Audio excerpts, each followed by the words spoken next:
Assalamualaikum 5 class. This is your science class and we are studying unit number 5 soil, and we have discussed the reading in our previous lecture. Soil के बारे में हमने अपने पिछले lecture में detail से study किया। इसकी हमने रीडिंग की। सॉइल क्या है ये हमने पढ़ा कि सॉइल जो है ये अर्थ की सरफेस के ऊपर का मटेरियल है जिसमें पौधे जो है वो इजीली ग्रो कर सकें। इसके अलावा हमने पढ़ा कि सॉइल जो है वो किस चीज़ से मिलकर बनती है, तो organic matter, water, air, minerals, तो ये सारी चीज़ें जो है ये सॉइल जो बनाती हैं, इसके बारे में पढ़ा। इसके अलावा हमने पेज नंबर 53 पर टाइप्स ऑफ सॉइल्स के बारे में पढ़ा कि सॉइल जो है इसकी कितनी टाइप्स हैं, clay, sand and silt. And then page number 54 पर हमने क्ले, सैंड एंड सिल्ट की एक्सप्लेनेशन पढ़ने के बाद कि ये चीज़ें किस चीज़ से मिलकर बनती हैं, क्या क्या इनके अंदर प्रेजेंट होता है, इनकी क्या क्या प्रॉपर्टीज़ हैं, ये पढ़ने के बाद हमने टेस्ट योर सेल्फ पढ़ा। टेस्ट योर सेल्फ से का फर्स्ट क्वेश्चन हम जो है वो अपने पिछले लेक्चर में कर चुके हैं। टेस्ट योर सेल्फ से पहले हमने ये भी पढ़ा कि किस तरह की सॉइल जो है वो प्लांट्स के ग्रो करने के लिए अच्छी होती है, कौन सी सॉइल जो है वो बेस्ट है जिसमें प्लांट्स इजीली ग्रो कर सकें। तो वो हमने लॉम पढ़ा कि लॉम जो है वो बेसिकली कम्बिनेशन है क्ले, सैंड एंड सिल्ट का, और इसमें ऑर्गेनिक मैटर भी प्रेजेंट होता है और ये पौधों को ग्रो करने में इजीली हेल्प करती है। इसमें न्यूट्रिएंट्स होते हैं और पौधे जो हैं वो बहुत अच्छी तरह इसमें ग्रो कर सकते हैं। तो इसके बाद टेस्ट योर सेल्फ का फर्स्ट क्वेश्चन हमने अपने पिछले लेक्चर में पढ़ा। आज हम करेंगे second, what is organic matter, कि ऑर्गेनिक मैटर क्या है।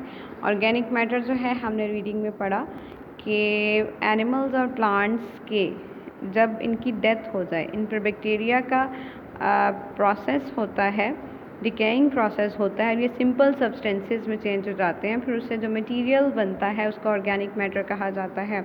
आंसर देख लेते हैं। व्हाट इज़ ऑर्गेनिक मैटर, ये आपको सॉल्यूशन की फॉर्म में दिया गया है। Organic matter is the remains of dead plants and animals, they decay in the ground and once broken down become a part of the soil। के organic matter जो है ये डेड प्लांट्स और एनिमल्स के रिमेन्स हैं, यानी कि उनके सिंपल्स उन पर जब बैक्टीरिया ने डिकेइंग प्रोसेस किया तो जो सिंपल सब्सटेंसेस बने वो है ऑर्गेनिक मैटर। तो एक दफ़ा जब इनका डिकेइंग प्रोसेस हो जाए फिर ये सॉइल का हिस्सा बन जाते हैं। What effect does it have on soil, second question इसी पेज पर दिया गया है। What effect does it have, यानी कि ऑर्गेनिक मैटर जो है इसका सॉइल पर क्या इफ़ेक्ट होता है।